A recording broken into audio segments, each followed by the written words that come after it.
Happy Thanksgiving, hockey friends and families around the world. It's Lee Elias with Christy Casciano Burns and Mike Benelli. It's our annual Thanksgiving episode. Blam, blam, blam, blam. And what are we going to do today? It's going to be a short one because this is actually coming out on Thanksgiving Day. So we appreciate you listening there. Or if it's around Thanksgiving, we appreciate you listening. But we do this every year. We kind of go around the horn. We all talk about something that we're grateful for from the last year, which is, I think, a really important practice, not to just do on Thanksgiving, but this episode is to serve as your reminder, right? That there's a lot of things to have gratitude for, a lot of things to be thankful for. And the practice of gratitude year round is actually something that's wonderful. So whether you're rolling your eyes at that or going, yeah, Lee, that hit me right where I live, we're going to do it on the episode today. I'm going to sauce the puck right over to my wonderful, wonderful co-host, friend, mentor, and honestly, the greatest news anchor in the history of the world. Oh my gosh. Burns. Yeah. I don't know about all that. Have fun with that, Christy. Well, this is really good timing because I just had dinner last week with my hockey mom squad. So there are a group of us moms who our kids have graduated from hockey and they've moved into the real world. They're all working. They landed good jobs. My daughter's actually now in law school. And I think and one of the conversations that we had was about, we kind of miss our road trips, seeing each other at the rinks and planning and everything. But our lives have now moved into another phase and we're enjoying it. And what we love is we're now reaping the benefits of all those years of discipline for our kids, knowing how to juggle so many things in their lives, so many ups and downs in the workplace, and they know how to handle it. They know how to be leaders. They know how to show up on time and go above and beyond all the time. When all of us have that commonality with our kids, we were all sharing these stories, and it all came back to our days in hockey of making sure our kids got to the rink on time. You know, if they suffered a great loss, how to suck it up and move on, and how to adjust the sails. There's so many great life lessons that our kids have learned thanks to hockey, and it's now being applied to their adult lives, and it's really wonderful to see. And even with my son, who just got a promotion, and there were some issues, with another employee in the office, same age as my kid, and you could see the difference. And his boss said to him, "Did you play a sport?" And Joey said, "Yeah, hockey." He goes, he could tell right away because he was so disciplined and didn't mind the extra challenges and always wants to step up. So I'm really grateful. Parents, I know it's kind of rough right now, especially if your kids are, at that age where, it's kind of a struggle to get them up, to get them out the door. They forget things. But it's all going to come back to you in many benefits. And you're going to see these great, wonderful adult children. And a lot of what you're going through right now is helping to shape them into fantastic people. So don't forget that. So I'm grateful for all that. Christy, what I love about what you said, first, there's a lot of reflection there too. And we don't do that enough. If there's any advice, keeping in mind for the listeners, I have the youngest hockey kids here. But this advice is not just for hockey. We're always told from our elders, I'll say, not you, Christy, you're a younger mom here, but the elders have always told me, hey, it goes fast. It goes so fast, and just try and enjoy every moment. And it's the same thing in hockey, and it's because of this show. I think I do that. And, again, I'll get to that again in a few minutes, but the thing that you're tapping on that we have to reiterate, that the ROI on youth hockey is these life lessons and these life skills that you're talking about. It's not making it, right? And again, your daughter especially played at an insanely high level, NCAA Division I, and it's the life lessons that she and your son have taken from the game that you're now saying this is such a value. This is what's paid off. And I think I want to thank you for making sure that we all keep that in perspective. Keep that in perspective. She's a first year law school student. And let me tell you, it's rough. The schedule is very difficult. Late nights, early mornings, tons of work, lots of research. And she is I'm not going to say that it's, it's 100% easy for her, but she knows how to navigate. Right. She knows how to navigate because she's been doing it for years, So it's not as difficult for her.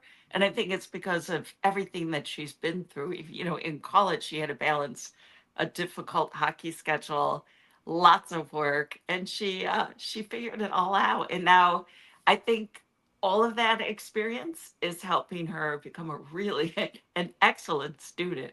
And I heard from one of her professors who I know personally, and he said that she's doing okay. Yeah. She's making it. She's making it. Well, I think my favorite part of your daughter too, and again, your son is doing a lot of amazing things right now, but she chose to go to school right near you, which I think is also a gift, right? She Yeah, wanted to be close to you. Which right. I think the older I'm getting, I'm realizing like, oh man, I really hope that happens for me because it's going to Yeah. be kind of brutal, if they're far away. Yeah, Um, it's great having her with me. And for yeah, those who don't know, I just lost my husband to cancer. So, I'm on my own, but I'm not because I have Sophia right at my side helping me, and we're kind of figuring this all out together. And she's a great source of strength. So I'm very, very grateful for that too. well, Yeah. and as are you, my friend, and your family really is a beacon of togetherness and what you look for in a family, especially when a tragedy like that strikes. So we Thank love you. you, Christy. We love you for all of that and Thank and, you. and beyond. And God bless to you. Let's travel down 95 or up 95 for me to the Connecticut, New York area where Yeah. Mike, I'm sure there's a lot to be grateful for in the what you would call the tri-state area, live from Connecticut, not New York. Mike, what are you thankful for this Thanksgiving? No, I'm already thankful for Christy coming up with some great reflection points and reminding everyone that and me that the end journey is not like a finite point, right? It's a growing, evolving, living thing that we're doing with our kids all the time.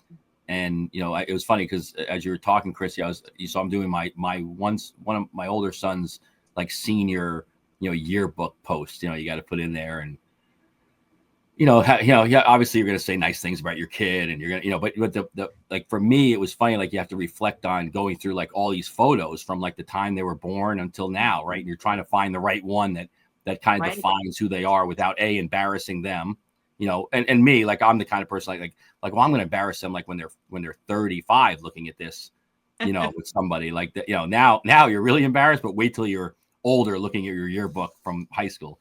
But I think it's like, it's a reflection of, I think, and personally, I kind of like that, when you have to go like end of the year memories, or you're building, your slideshow for your hockey team or your sports program, or in this case, like Michael's Eagle Scout project, or, his end of the year, ceremonies. Like I look at that and that reflection and just stepping back and saying, really just enjoy that piece. And that, each weekend is not a lifetime. And I think, and that's so hard for a parent of an athlete that you've invested so much in to do that every week, right? Because every week seems like the end of the world. Like, so it's like, oh my God, he sat and the coach didn't like him. They didn't play him on the power play. I can't believe that, he didn't get, this person yelled at him.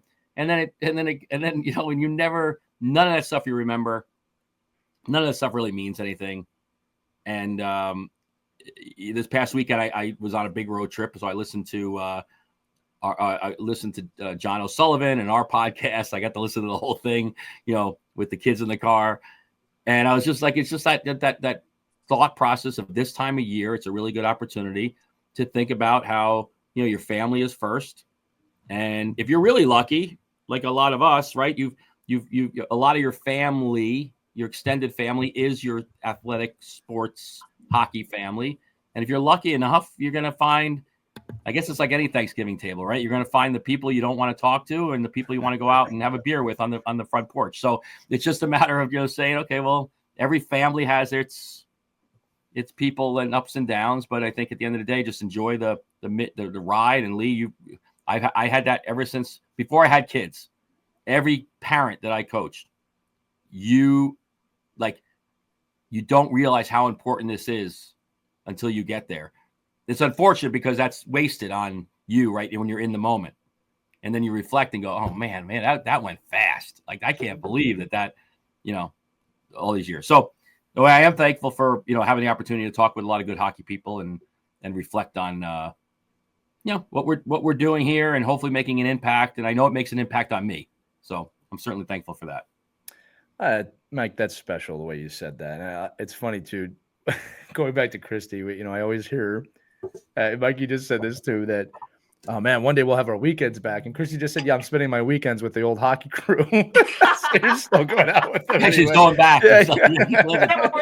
We're relaxing. We don't have to be somebody. We're not doing hockey time. You don't go to games. Either, it's so well, funny. Now you get to say, remember that person that thought they were doing this? You know what they're doing now? Nothing. They got nowhere. Exactly.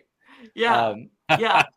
But it's an incredible bond that you make with your hockey friends. You think, and all of our kids played college hockeys, and even though they went to different colleges, we still, because they were together as kids up into high school, but we still have that bond that's just unbreakable. We group text when things happen in our lives or some big event happens in our kids' lives.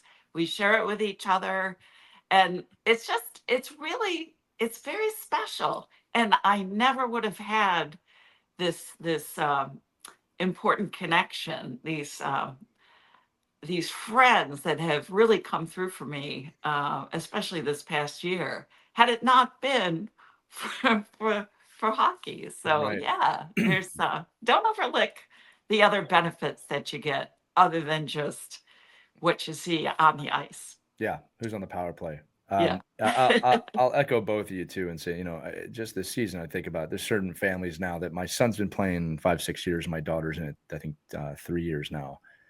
You start getting really close with certain families, right? And you root for their kids. Sometimes those families even leave. And I still root for their kids. There's so much that I'm thankful for, and it's always tough these episodes because I really don't want to pick 400 things, but there's a few that I will pick. One specifically for this year, at the end of last season, which we haven't talked about, was after Thanksgiving, obviously. My son and daughter got to play on the same elementary school team, and it was the only year. This was the only year they'll ever be able to play together, right? Again, there's one more opportunity, like when my son's a senior and my daughter's a freshman in high school. That's assuming they're still playing. That's assuming they make the same team. So this was, in my mind, this is probably the only time they're going to play together. And they were able to win the elementary championship together. And again, for those of you listening, you won't see this, but I got some amazing pictures of the three of us afterwards. I've got one of them up on my wall here, but I'm so grateful to have shared that moment with both my kids on the ice. And to your point, both of you, the perspective for me is, look, this may never happen again, right? So I was very present with that, and I'm very appreciative of that moment. Of the three of us just sharing a love for the game together, right? I'm so grateful for that as a father. And what's cool, guys, is that I remember, and I still feel this way, right? Even if the kids don't pursue hockey as young kids or even into adulthood, which I'm not saying is going to happen, that was almost enough for me. I mean, I really mean that. I'm so at peace with this journey right now. And that's this year. It might change. All right. But I'm so grateful for that perspective of being able to be present with the kids and present in that moment. And again, what's cool now as of this recording is, we did Mites on Ice last night. They just so in love with the game. And I'm thankful for the advice that I've been given by both of you and our audience, for that matter, of we cultivated this love. We didn't force it. We didn't create it. Again, as someone in the game, they're around the game, but I've never pushed hockey on them. So for them to kind of organically fall in love with the game is such a gift for them to want to be at games, to play games. That's something I'm thankful for. The other thing I got to say too, this is kind of a little bit of an off the road one for hockey, but I'm at an age now, a lot of you will laugh at me, but where my body is not responding when I play like I want it to anymore. Right? I'm just getting older. I'm aging. And I was coming off the ice from a game the other night, and I don't know why this happened, but I remember stepping off the ice and just having this thought of, my God, I still love this so much. Right. And it wasn't a negative, sad, somber, like this is coming to an end thought. It was just complete gratitude of, I just love hockey so much. And the connection point for both of you was that it has not waned from my 12-year-old self. It's, if anything, it's grown. Right. And this is my thing. I'm so thankful that I am able to have a childhood like love for something still, because there's so many people that don't get that in their life. And again, it's different than the love we have for our children. There's nothing that compares to that. Right. But to be able to tap into my younger self and step off the ice and still feel that, you know, at 40 years old, I'm so thankful for that. Right. I'm really, really thankful for that. Yeah. To have that opportunity. Yeah, and even that love for skating, because the three of us, Joey, Sophia, and I, and now they take their prospective partners too. What we always make it a point to do some skating in the winter, whether it's a pond or hit an ice rink as a family, and we just have a ball. We have so much fun. There's so much joy out there just because we're all pretty good skaters, you know. And we just have so much fun. So it's a part of our lives forever, for as long as we can do it, we're going to be doing it. So you also, have that. And we watch hockey together. Obviously, we go to games. And, even though they're not playing anymore, they still love the sport. Right. So, and we watch it as a family. So that never leaves you as well. Christy, I got to ask this question, and I know Mike wants to know too. I know you were a figure skater, but I got you pegged as a first-line center if you ever played the game. I could see you as a power forward, kind of running over people. Is that how you see yourself out there? I do. Actually, the Syracuse Crunch asked me to do a street hockey game, and I was a celebrity player. Yeah, you put quotes up, but you are a celebrity in that area. I don't know what you did. I was fierce. Okay. I believe it. I wouldn't want to mess with you. I may have taken a couple of guys out. You know what I'm saying? So that's the way to do it. And I was the center. Okay. Wow, I pegged that perfectly, didn't I? I'm just saying, if I lined up and you were across from me, I'd think twice. All right. Yeah. I think somebody called me a bully. I mean, really? Come on. So you were a hockey player, basically, is what you're telling me. All right. To round this episode out, we the three of us talked ahead of time. All three of us could have given thanks to you as an audience individually, but we wanted to do that together. This audience, those of you listening and watching, not only does our audience grow daily, which is attributed to you, that means that you are going out there and telling your friends about this and sharing it with people. But also we are growing beyond North America. We are in over 100 countries weekly. So that means this is an international show. And we are so thankful that you trust us with this messaging of this youth hockey journey. And the cool part is, and Christy and Mike, I know this has happened to you as well. We're at a stage now where people recognize us and come up to us and say thank you to us for sharing this information in these conversations. It just happened to me last night again at the Flyers game. And it's like the message is no, thank you, because without you, we're not able to even have these conversations.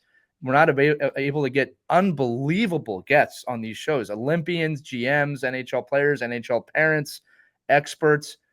So the final thank you of gratitude, and again, we can quickly go around the horn here, is to you as an audience. I mean, the fact that we get to sit here and record this every week is a gift to us. So thank you from all of us, big time.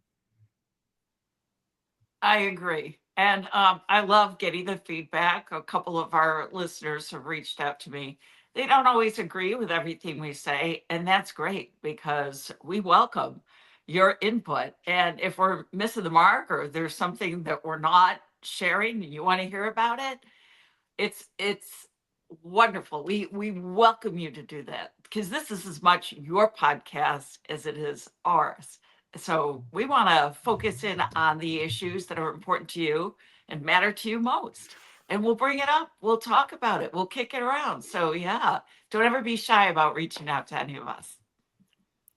Mike, any final grumblings? But Nelly! Mike, you are muted. This is the most Zoom thing that has ever happened here. I had to mute. My phone started ringing, so I'm trying to turn it off.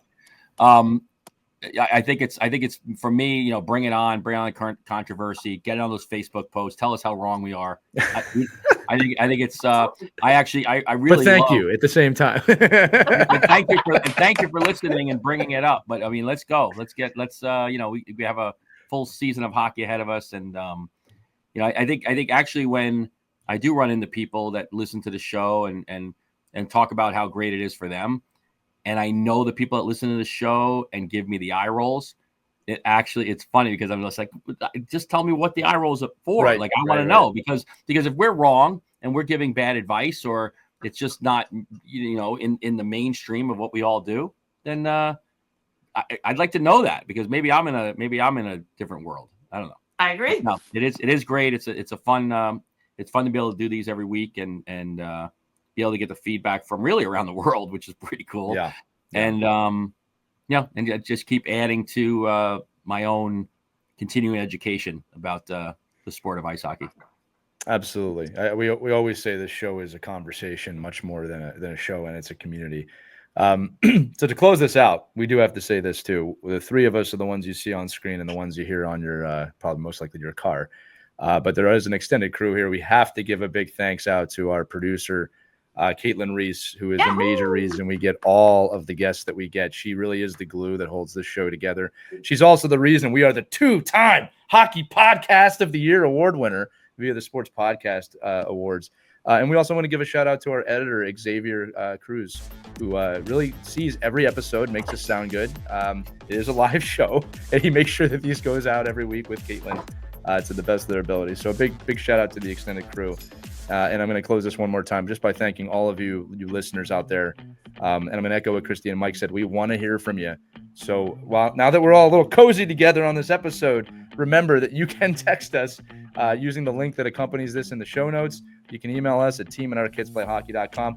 I remember this, guys, when we started the show several years ago, one of the fears or one of the things that we had talked about is, well, are we going to run out of topics? Like, what happens if we run out of topics?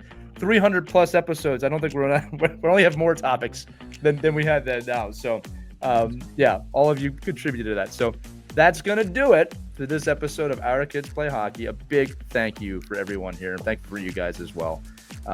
For Christy Cash, Jenna Burns, and Mike Benelli, I'm Lee Elias. We'll see you on the next Our Kids Play Hockey. Skate on, everybody. We hope you enjoyed this edition of Our Kids Play Hockey. Make sure to like and subscribe right now if you found value wherever you're listening, whether it's a podcast network, a social media network, or our website, ourkidsplayhockey.com. Also, make sure to check out our children's book, When Hockey Stops, at whenhockeystops.com. It's a book that helps children deal with adversity in the game and in life. We're very proud of it. But thanks so much for listening to this edition of Our Kids Play Hockey, and we'll see you on the next episode.